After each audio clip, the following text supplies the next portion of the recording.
Hello everyone, welcome in my organic chemistry class. Students, last class में हम carbon के बारे में डिस्कशन कर रहे थे।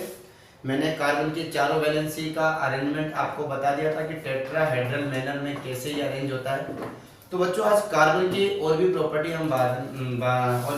बारे में हम यहाँ पर पढ़ेंगे। स्टूडेंट्स, अगर मैं आपको कार्बन के बारे में बताऊँ तो 10th क्लास से आप पढ़ते आ रहे हो कि कार्बन वास्तव में एक ऐसा एलिमेंट है जो मोस्टली सबसे ज़्यादा कंपाउंड यानी कि यौगिक बनाता है।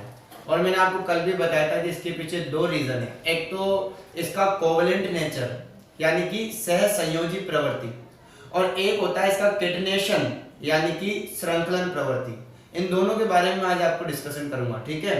केटनेशन यानी कि श्रृंखला बनाने की प्रवृत्ति, चेन बनाने की टेंडेंसी। तो कार्बन जो होता है ना, तो कार्बन की टेंडेंसी होती है कि वो अपने ही जैसे अदर कार्बन एटम से चेन बनाता है। क्या बनाता है? चेन। जैसे ये कार्बन है, ये सिंगल बॉन्ड से दूसरे कार्बन जुड़ेगा, फिर ये अगले कार्बन से जुड़ेगा, फिर ये अगले कार्बन जुड़ेगा। तो ये कार्बन कार्बन से जुड़कर एक लॉन्गेस्ट चेन का फॉर्मेशन करते हैं। इसको हम कैटिनेशन प्रॉपर्टी कहते हैं। इसको पढ़ने की जरूरत नहीं है, बस ये 10th क्लास में हम पढ़ चुके हैं, वो मैं आपको याद दिला रहा हूँ, ठीक है स्टूडेंट्स। और एक होती है कोवलेंट टेंडेंसी, ठीक है, यानी कि कोवलेंट नेचर। कोवलेंट नेचर क्या होता है कि जो कार्बन होता है वो अदर एलिमेंट कोई सा भी ले लो, उनके साथ इलेक्ट्रॉनों की शेयरिंग करता है। किसकी शेयरिंग करता है? इलेक्ट्रॉनों की शेयरिंग करता है। एक इलेक्ट्रॉन खुद देगा, एक सामने वाले से लेगा, और इलेक्ट्रॉनों की शेयरिंग से बॉन्ड बनता है। अगर सिंगल बॉन्ड एक लाइन बनती है, सिंगल लाइन में नहीं डाली है, एक एक इलेक्ट्रॉन की शेयरिंग से जो बॉन्ड बनता है उसे सिंगल कोवलेंट बॉन्ड कहते हैं। तो this is the single covalent bond. Covalent bond Hindi में बोलते हैं एकल सहसंयोजी बंध। हिंदी में बोलते हैं इसको एकल सहसंयोजी बंध, ठीक है स्टूडेंट्स। तो अगर कार्बन दो दो इलेक्ट्रॉन की शेयरिंग करता है, ठीक है, अपने जैसे दूसरे एलिमेंट से यानी कि कार्बन से दो दो इलेक्ट्रॉन की शेयरिंग कर लेता है, तो यहाँ बनता है डबल बॉन्ड, जिसको हम डबल कोवलेंट बॉन्ड बोल सकते हैं, यानी कि द्विबंध बोलते हैं हिंदी में। इसी तरह कार्बन जो है वो तीन तीन इलेक्ट्रॉनों की शेयरिंग भी कर सकता है, तीन तीन इलेक्ट्रॉनों की शेयरिंग कर सकता है किसी से भी, ठीक है।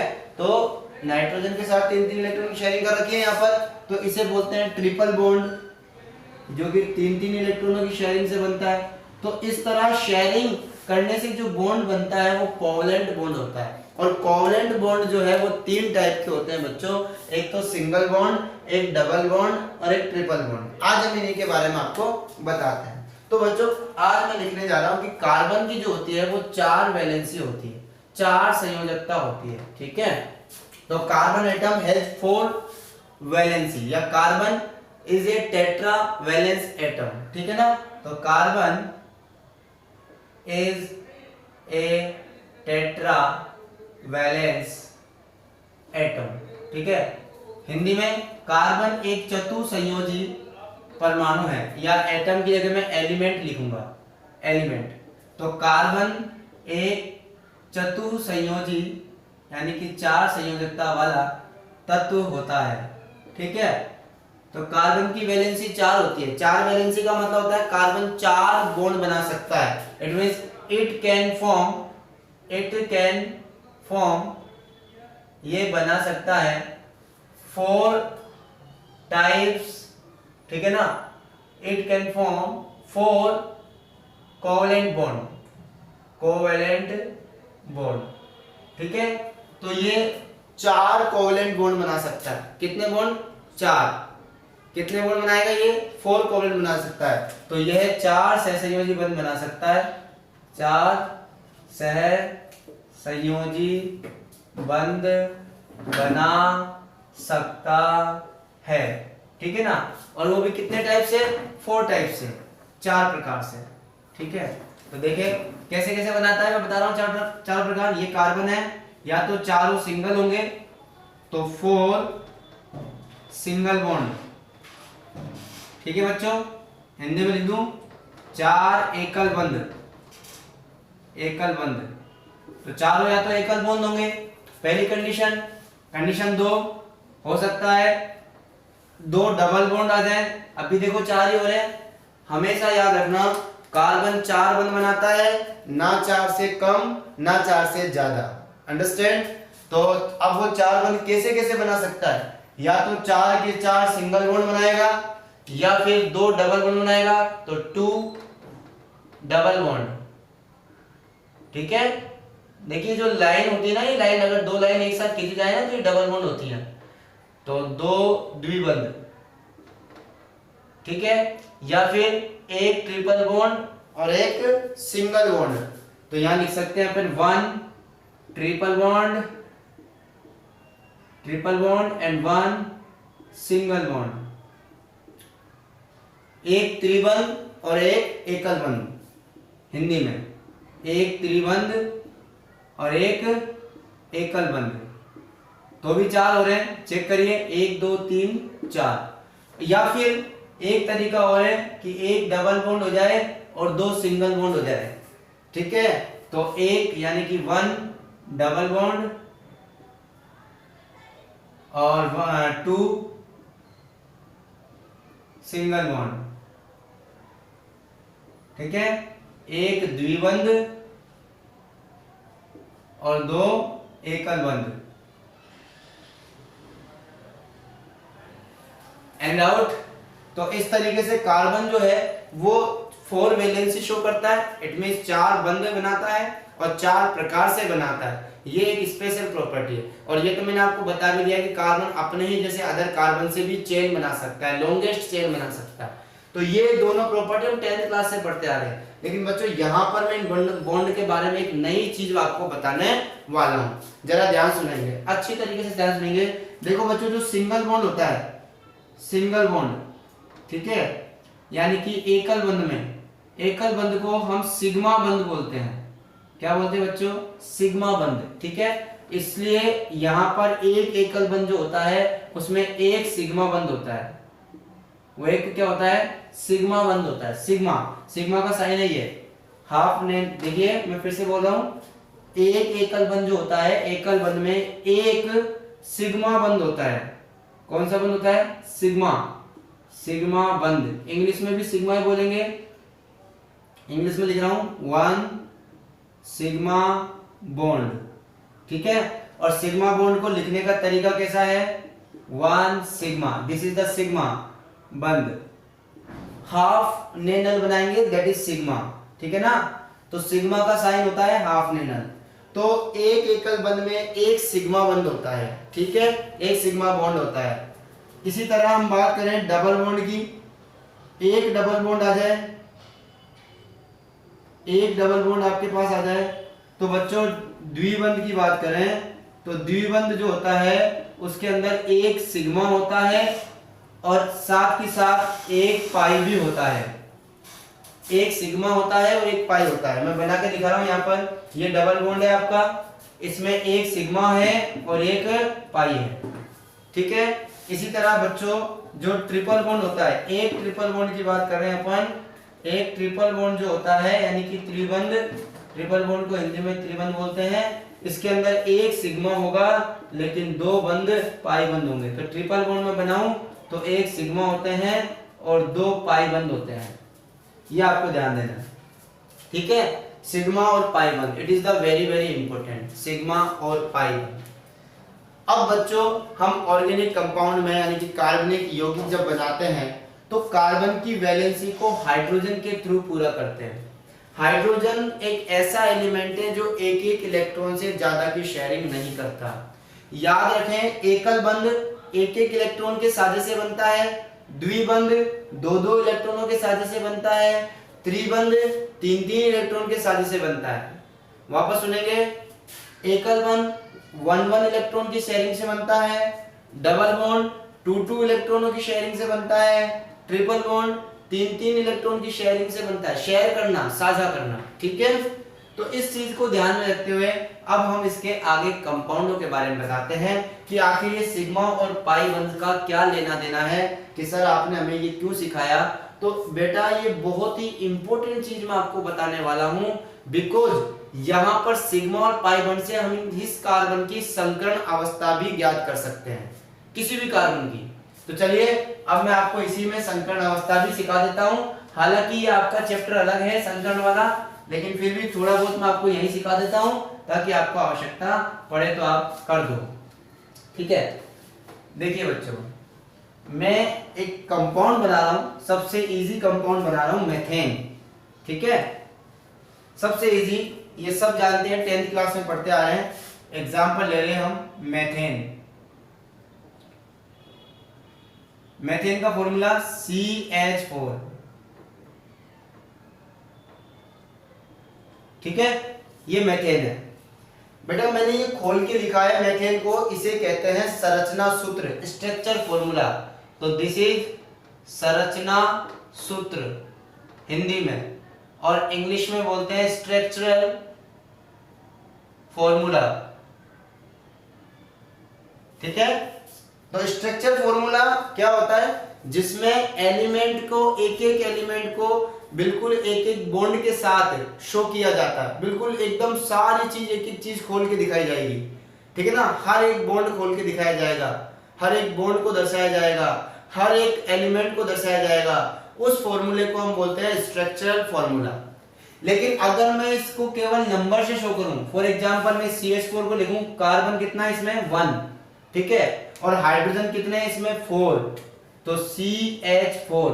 यहां पर नंबर दर्शाए हैं, एटम के नंबर कि कितने एटम है इसके अंदर, कार्बन 1 है, हाइड्रोजन 4 है। इस फॉर्मूले को बोलते हैं बच्चों, इस फॉर्मूले को बोला जाता है, ऐसा फॉर्मूला जिसमें एटम के नंबर दिए जाते हैं, ऐसा सूत्र जिसमें परमाणुओं की संख्या दी जाती है, उसे हम अणु सूत्र यानी कि मॉलिक्यूलर फॉर्मूला, मॉलिक्यूलर फॉर्मूला, ठीक है, अणु सूत्र बोलते हैं। क्या बोलते हैं उसको, अणु सूत्र। तो ये अणु सूत्र है, क्लियर। तो बच्चों इसके अंदर आइए, अब मुझे इसकी, इस कार्बन की सेंट्रल एटम जो होता है ना बीच का, हमेशा उसकी संकरण अवस्था ज्ञात की जाती है, संकरण ज्ञात किया जाता है। क्या होता है संकरण, कैसा होता है, ये हम आपको फिर कभी बताएंगे।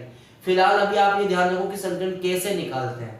ठीक है, तो बच्चों संकरण निकालने का सबसे बेहतर फॉर्मूला मैं आपको बता रहा हूं। संकरण अगर आपको निकालना है इस ऑर्गेनिक कंपाउंड में, तो कैसे निकालोगे कि सिग्मा बंद गिनने हैं आपको, सिग्मा बंद प्लस लोन पेयर देखने हैं उस पर कि कितने हैं। लोन पेयर बोलते हैं इलेक्ट्रॉन को, इलेक्ट्रॉन आपको साफ साफ दिखाई देंगे, यहां आपको इलेक्ट्रॉन दिखाई नहीं दे रहे हैं कहीं भी, तो लोन पेयर 0। ठीक है, तो बच्चों फिर से आ जाओ, सिग्मा बंद प्लस लोन पेयर, आ जाओ। एक सिग्मा, सिंगल बॉन्ड है, मैंने अभी भी बताया था कि सिंगल बॉन्ड में एक सिग्मा होता है, 2 सिग्मा, 3 सिग्मा और 4 सिग्मा। तो इस कार्बन के चारों तरफ 4 सिग्मा हैं। ठीक है, और लोन पेयर होते हैं जिनको 2 बिंदी से दर्शाया जाता है। जैसे मैं लिखूं नाइट्रोजन, NH2 लिखा मैंने, तो इस नाइट्रोजन के ऊपर मैंने 2 बिंदी लिखी, तो ये 2 बिंदी लोन पेयर होती हैं, ये इलेक्ट्रॉनों को शो करती है। ये हम आपको चैप्टर नंबर 3 में बताएंगे, लेकिन फिलहाल आपके यहाँ पर कोई लोन पेयर नहीं आएगा, डोंट वरी। तो लोन पेयर यानी कि एकाकी इलेक्ट्रॉन युग्म बोलते हैं हिंदी में। तो sigma bond plus lone pair, sigma bond 4 है, लोन पेयर 0 है, दोनों का सम करोगे 4 आएगा। अगर दोनों का सम 4 आता है तो sp3 संकरण होगा, हाइब्रिडाइजेशन इंग्लिश में, sp3 हाइब्रिडाइजेशन। संकरण को इंग्लिश में बोलते हैं बच्चों हाइब्रिडाइजेशन, हाइब्रिडाइजेशन। ठीक है, तो किसी भी एलिमेंट की यहाँ पर हाइब्रिडाइजेशन स्टेट यानी कि वो भी सेंट्रल एटम की, हाइब्रिडाइजेशन केवल सेंट्रल एटम का निकाला जाता है और किसी का नहीं, हाइड्रोजन का मत निकाल लेना। हाइब्रिडाइजेशन सेंट्रल एटम का होता है, वो भी कार्बन का। तो हम ऑर्गेनिक कंपाउंड में कार्बन का हाइब्रिडाइजेशन स्टेट देखते हैं, तो उसमें सिग्मा बॉन्ड की आपको रिक्वायरमेंट होती है। ठीक है, तो यहाँ पर आपके पास देखो 4 सिग्मा बॉन्ड है, लोन पेयर 0 है, 4 में 0 ऐड करेंगे 4 आएगा, तो sp3। सपोज दैट आपका सम, आपका योग 3 आता है, तो sp2 होता हाइब्रिडाइजेशन, हाइब्रिडाइजेशन, हाइब्रिडाइजेशन। ठीक है, हिंदी में संकरण बोलते हैं। और अगर इसका सम 2 आता तो इसका हाइब्रिडाइजेशन होता sp। ठीक है, sp हाइब्रिडाइजेशन। तो बच्चों हिंदी में संकरण बोलते हैं, इंग्लिश में हाइब्रिडाइजेशन बोलते हैं। आखिर क्या काम आता है ये sp sp2 sp3? बच्चों ये बहुत काम आता है। इससे हम बॉन्ड की स्ट्रेंथ निकाल सकते हैं, बंध सामर्थ्य निकाल सकते हैं। इससे हम ये पता लगा सकते हैं कि किसकी विद्युतणता ज्यादा होगी। ठीक है बच्चों, तो इसीलिए हाइब्रिडाइजेशन बहुत ज्यादा जरूरी हो जाता है। इसको मैं और एग्जांपल से आपको समझाता हूं कि कैसे कैसे यहाँ पर हम हाइब्रिडाइजेशन निकाल सकते हैं। तो बच्चों एक सिंपल सा एग्जांपल लिया था मैंने मेथेन में 4 सिग्मा बॉन्ड है, लोन पेयर 0 है, दोनों का सम 4 आता है, इसलिए संकरण कौन सा होगा, यानी कि हाइब्रिडेशन कौन सा होगा, sp3। यानी कि ये कार्बन आपके पास sp3 हाइब्रिडाइज्ड है, sp3 संकरण है इस कार्बन का। बोलो यस और नो। चलिए एक एग्जांपल और लेते हैं। यहाँ कार्बन का हाइब्रिडेशन निकल गया sp3, सिग्मा बॉन्ड निकल गए 4। स्टार्ट करते हैं दूसरा एग्जांपल। मैं इनको लिखा रहने देता हूं, ऊपर मैं दूसरा एग्जांपल लिख रहा हूं और वो ले रहा हूं मैं एथेन और एथीन, और दोनों फॉर्मूले लिखेंगे इसके। दोनों मैं आपको दिखा देता हूं बच्चों। सबसे पहले मैं लेता हूं एथेन 2 कार्बन है, दोनों के बीच में single bond, this is the ethane, 10th class से पढ़ते आ रहे हैं हम। और ये हो गया एथेन का स्ट्रक्चर फॉर्मूला। इसको अगर गौर से देखें, स्ट्रक्चर फॉर्मूला ये संरचना सूत्र 1 सिग्मा 2 सिग्मा 3 सिग्मा 4 सिग्मा। इस कार्बन के चारों तरफ 4 सिग्मा हैं, 0 लोन पेयर है, तो इस कार्बन का भी हाइब्रिडाइजेशन क्या होगा बच्चों, sp3। अब आ जाओ इस कार्बन पर। इसके अंदर देखो 1 सिग्मा 2 सिग्मा 3 सिग्मा, और इसके पीछे वाला बॉन्ड भी गिना जाएगा। ये बॉन्ड शेयरिंग से बनता है, तो इसलिए ये सिग्मा भी इसके लिए गिना जाएगा। तो इसमें भी टोटल 4 सिग्मा है, तो ये भी हो जाएगा sp3। तो ये दोनों कार्बन यहाँ पर sp3 हाइब्रिडाइजेशन स्टेट में है। ठीक है बच्चों। अगर मैं एग्जांपल लूं दूसरा एथीन। अब देखो एथीन की बात करेंगे तो एथीन में हम जानते हैं एथ का मतलब 2 कार्बन। अरे एथीन को तोड़ो, एथ प्लस इन। ठीक है, एथ का मतलब 2 कार्बन, और 10th क्लास से पढ़ते आ रहे हैं इन जहां पर आ जाए वो डबल बॉन्ड आता है, तो ये डबल बॉन्ड आ जाएगा। फिर कार्बन की वैलेंसी कंप्लीट करो, 1 2 3 4। इसकी वैलेंसी कंप्लीट करो, 1 2 3 4। यहां जोड़ा हाइड्रोजन हाइड्रोजन हाइड्रोजन हाइड्रोजन, एथ प्लस इन बन गया एथीन, स्ट्रक्चर फॉर्मूला। अब हमें निकालना है हाइब्रिडाइजेशन स्टेट, संकरण अवस्था इस कार्बन की। ध्यान से देखिएगा, ये सिंगल बॉन्ड है सिग्मा, ये सिंगल बॉन्ड है सिग्मा, कितने सिग्मा हो गए 2। अब इस पे आगे डबल बॉन्ड है बच्चों, डबल बॉन्ड में 1 सिग्मा होता है 1 पाई होता है, हमें केवल सिग्मा चाहिए। तो टोटल इस कार्बन के कितने सिग्मा हो गए, 3 सिग्मा हो गए, 3 सिग्मा प्लस इस कार्बन पर लोन पेयर दिख रहा है क्या, नहीं दिख रहा, तो 0। तो 3 में 0 जोड़ेंगे तो 3 आ जाएगा, सिग्मा बंद और लोन पेयर जोड़ा 3 आया, और 3 आता है तो sp2। इसका मतलब ये वाला कार्बन आपका हो जाएगा बच्चों sp2। ये वाला जो कार्बन है वो आपका sp2 है। अब आ जाओ इधर, इस वाले कार्बन की बात करते हैं। इस वाले कार्बन का क्या हाल है, तो देखो 1 सिग्मा 1 सिग्मा 1 2 3 सिग्मा, तो ये भी क्या होगा बच्चों sp2। इस तरीके से आप किसी भी फॉर्मूले में हर एक एटम का, सेंट्रल एटम का जो बीच में आता है, उसका हाइब्रिडाइजेशन निकाल सकते हो। ठीक है बच्चों। अब हम हाइब्रिडाइजेशन निकालते क्यों हैं, हम निकालते हैं इलेक्ट्रोनेगेटिविटी का पता करने के लिए, हम निकालते हैं बॉन्ड स्ट्रेंथ का पता करने के लिए। ठीक है बच्चों, तो चलिए हम आपको इसके बारे में भी और कुछ बता देते हैं।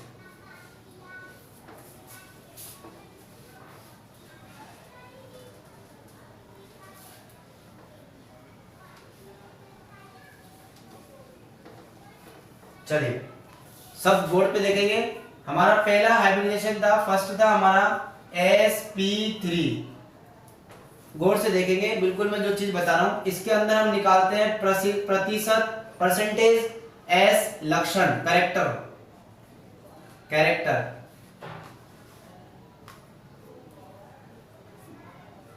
कैरेक्टर। ठीक है, परसेंटेज एस कैरेक्टर और परसेंटेज पी कैरेक्टर, दोनों चीजें मैं निकालते हैं, लक्षण बोलते हैं हिंदी में, इंग्लिश में कैरेक्टर बोलते हैं। तो परसेंटेज एस कैरेक्टर और परसेंटेज पी कैरेक्टर हम इनके अंदर निकालेंगे। एस का कितना परसेंट है, एस का कितना परसेंट है sp3 में और p का कितना परसेंट है sp3 में। देखो 3 और 1 4, टोटल 4 हो गए, टोटल कितने हो गए 4। तो 100 को 4 से डिवाइड करो, 100 को 4 से डिवाइड करोगे तो 25% निकलता है, ठीक है। 100 को ये 3 + 1, देखो p 3 है, s 1 है, तो 3 + 1 करेंगे तो 4 आता है, हम जानते हैं। तो 100 को जब हम 4 से डिवाइड करेंगे तो कितना आ जाएगा 25%। तो यानी कि एक के हिस्से में 25 आया, तो ये तो हो जाएगा 25% एस, तो ये तो हो जाएगा 25%, और आपका पी जो हो जाएगा वो हो जाएगा 75%, ठीक है, क्योंकि पी 3 है, पी के 3 पार्ट, एस का 1 पार्ट, हो जाएगा 100%। इसी तरह सेकंड में अगर हम निकालें sp2, तो इसमें क्या होता है, अब देखो 2 और 1 3 से डिवाइड कर दो 100 को, जब 100 को 3 से डिवाइड करेंगे तो आपके पास एक का कितना हिस्सा आएगा, एक का कितना हिस्सा आएगा 33.33%, ठीक है। तो यहां हम एक का लिख सकते हैं 33.33% इसमें आता है एस कैरेक्टर, और बचा हुआ 66.64% जो आएगा आपका बच्चों, वो किसका आएगा, वो आएगा आपका हाँ वो आएगा आपका P 66.67 और नहीं 66.67% जो आएगा वो P कैरेक्टर आएगा। कैसे निकाला मैंने, 2 और 1 3 से डिवाइड करो 100 को, तो एक का हिस्सा कितना निकलता है 33.3, तो S तो एक ही होता है ना हमेशा, तो S कैरेक्टर कितना आया 33.33%, ओके। और रिमेनिंग जो पार्ट होता है, इसको 100 में से घटाओ, रिमेनिंग जो पार्ट होता है वो P कैरेक्टर होता है, ठीक है। अब हम निकालते हैं तीसरा SP, इसके अंदर परसेंटेज S दोनों बराबर है, 100 को 2 से डिवाइड करो तो 50% आएगा, इसका मतलब इसके अंदर 50% तो आपका S है और 50% आपके पास P है।